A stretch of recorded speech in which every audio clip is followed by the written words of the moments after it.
Everyone, and welcome to a special live recording of Popcorn and Compliance, the MCU universe. We are back with our continuing challenge, which is to review the entire MCU.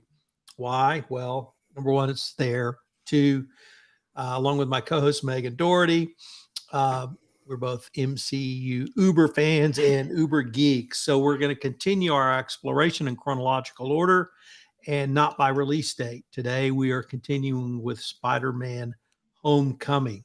So I'm Tom Fox, the founder of the Compliance Podcast Network and the voice of compliance.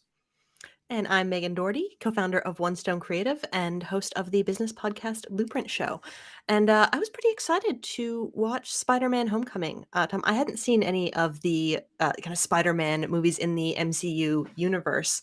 I hadn't been a big Spider-Man fan since I was, in grade 4, I think. I do have a good story about that, though.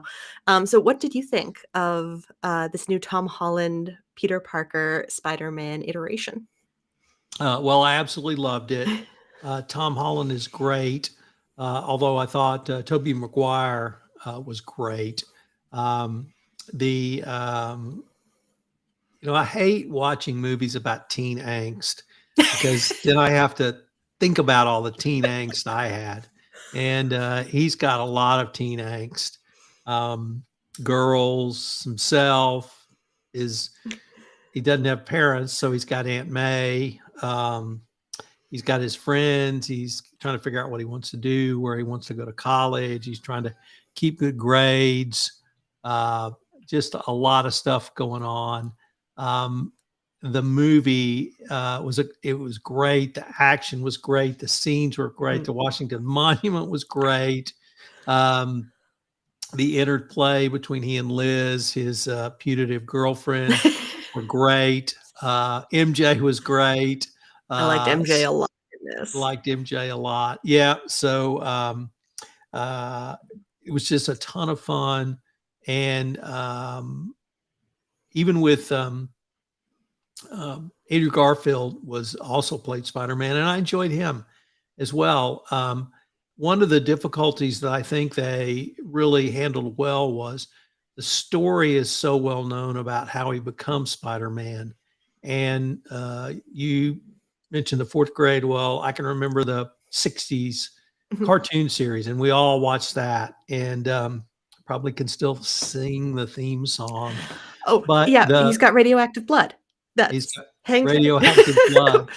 But the fight scenes he has with the bullies at school, they're all pretty well-known tropes in the Spider-Man backstory, and we really didn't have to go through all of that here.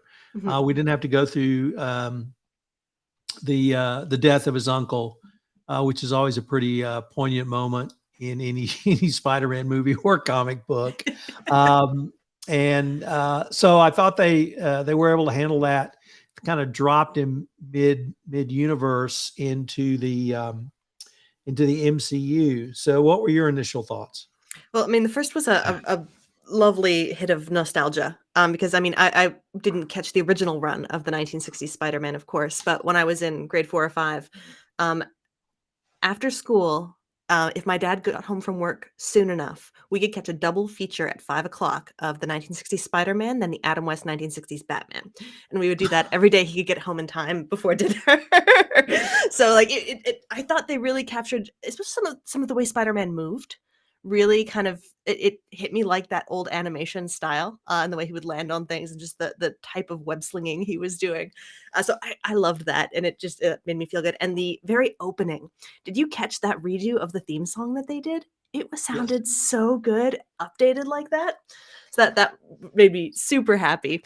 And as a teenage superhero, I like that they made him kind of goofy and dorky and unsure, but like ultimately just trying to find his way. Because often you get teenage superheroes and they're way too mature and they're way too competent, and they're just like grimdark. And I thought I liked the lighthearted goofiness of Peter Parker, who really wants to do a good job. He's just not quite sure about what to do a good job for, or why, or who to impress. I thought it was lovely. Another great villain in this movie, the Vulture. who had such a sympathetic origin story, like so many of the villains in the MCU.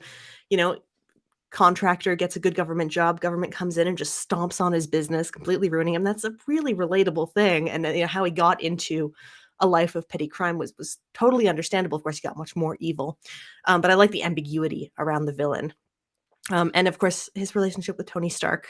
My heart, my heart. So I have to say I had some ambivalence about that because it's clear, Tony wants to do this. He feels like he needs to do it, but he also has no clue how to do it.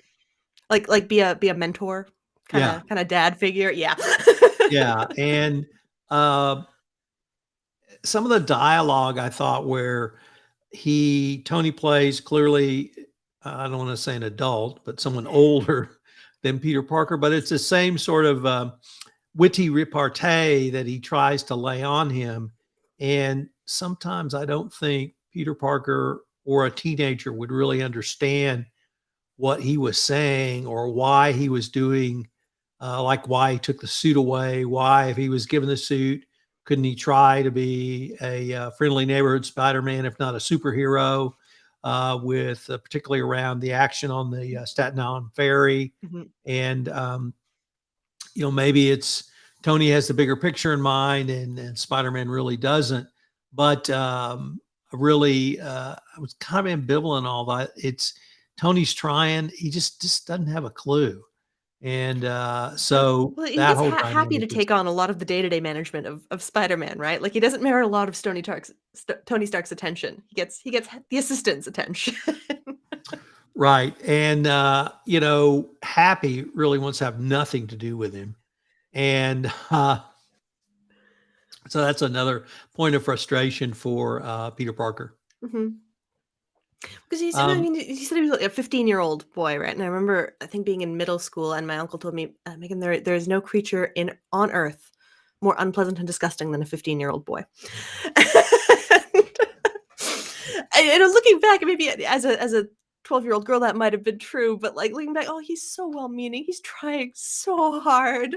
He wants to be good, but he's a 15-year-old boy, and as Aunt May says, he smells bad sometimes. He's just gotta be where he's at. It's like when my daughter was 13 and broke up with her 14-year-old boyfriend because he was, quote, emotionally immature. My response was, honey, he's 14. He has peaked. It don't get no better than that for boys. And she didn't quite grasp what I was trying to tell her. Nevertheless, I think you're onto something. The other thing that took me a while to get used to, I've come around because she's such a great actress, is Aunt May. Because in every other iteration, Aunt May is much more matronly. Aunt May is not hot. And if there is one thing Marisa Tomei is, it is hot. And she's been hot for a long time. I don't know how old she is now, but she is still hot. They make reference to her hotness uh, throughout this series. But she's a great actress, so she pulls it off with a plum. And so that's an interesting kind of change as well. Yeah, and I think I guess, I mean, I agree. I think it was great they didn't go deep into the backstory of, how he got the spider bite and the death of Uncle Ben. I liked Aunt May. I liked that she was a little bit younger and a little more relatable to Peter and his friends. And I don't know, maybe Aunt stuff is hitting me hard. This is some news. I just found out I'm going to be Aunt this fall, thrice over. So anything about ants, I'm very into right now.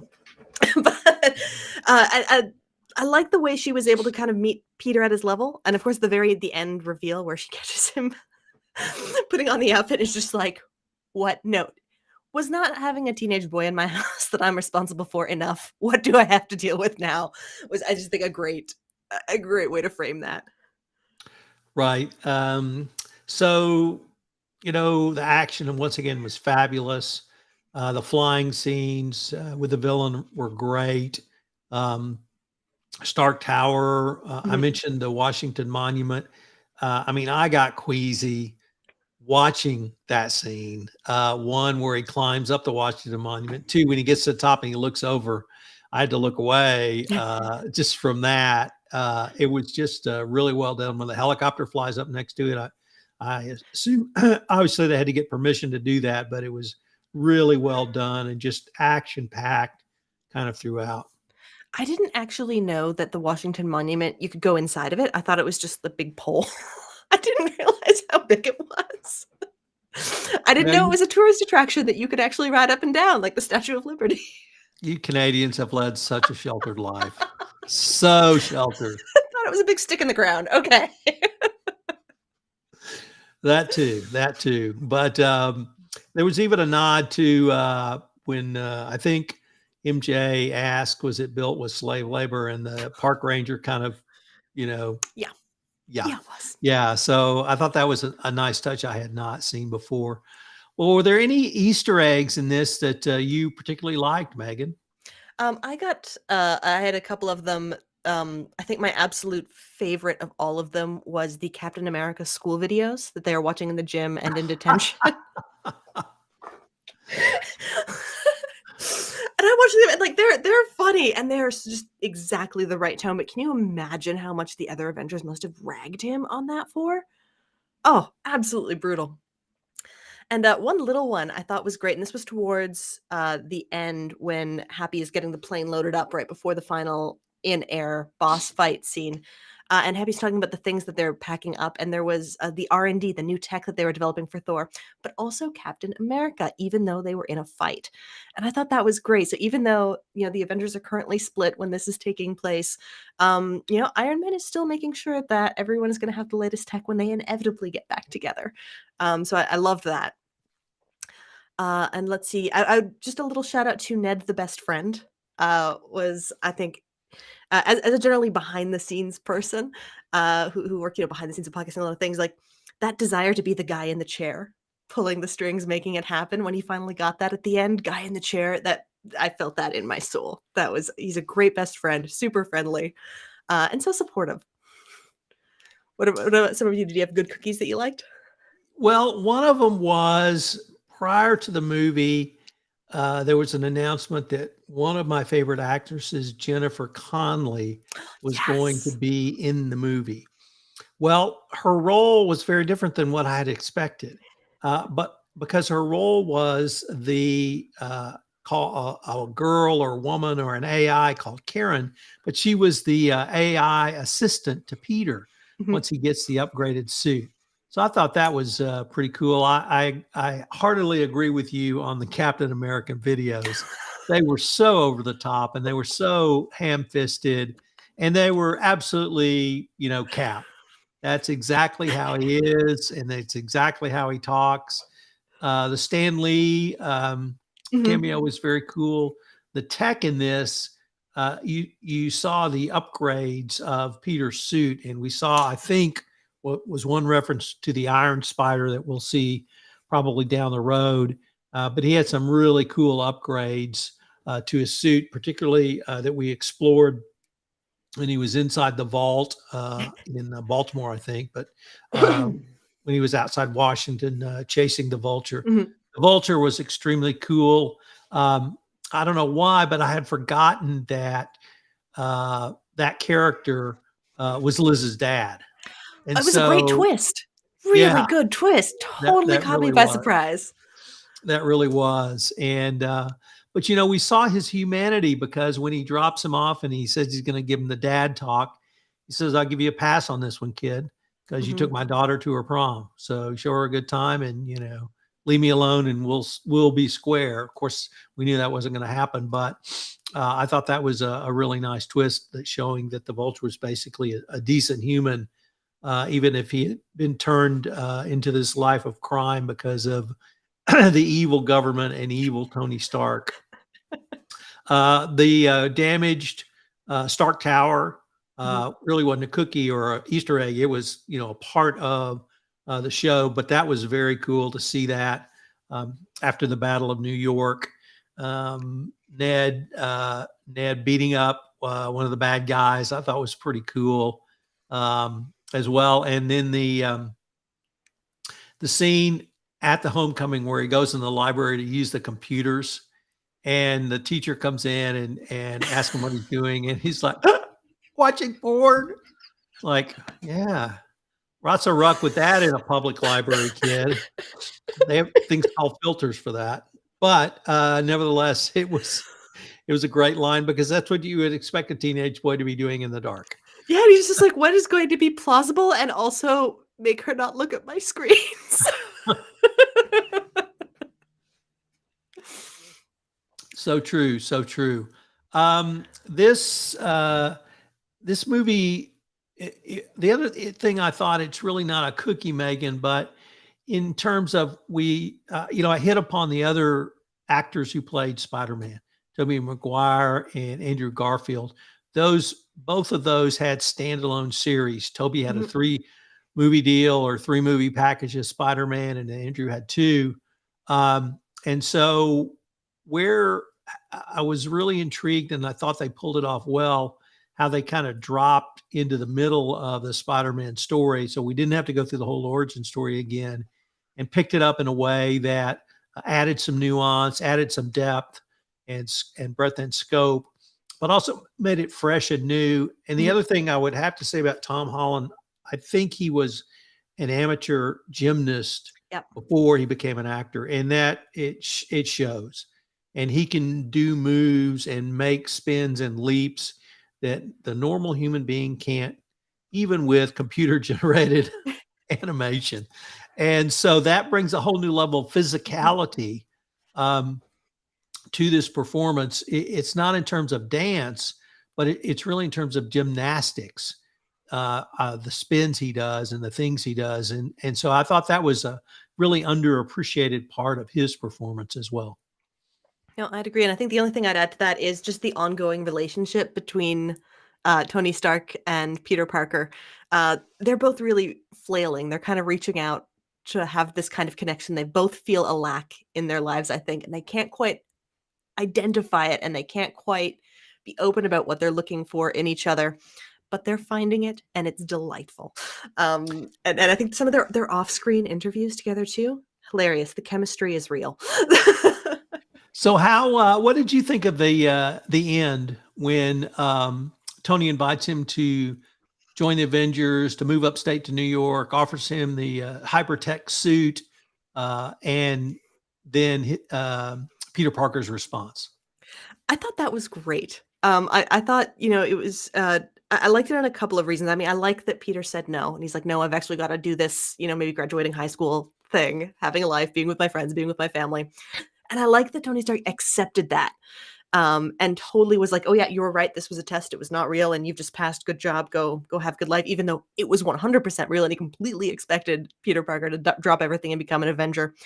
I thought it was a nice little bit of character growth for both of them. They were both becoming a little bit more adult. And Tony realized right away that Peter was making a better choice for his own life. Even if he would immediately get in trouble with Pepper. So I really liked it. What about you? So actually, I went a little bit different direction because I agree with everything you said, but I thought it was almost an homage to the origins of Spider-Man as not Avenger superhero, but your friendly neighborhood Spider-Man. Mm-hmm. And that he said, Brooklyn needs me. And that he was going to go back and protect his home.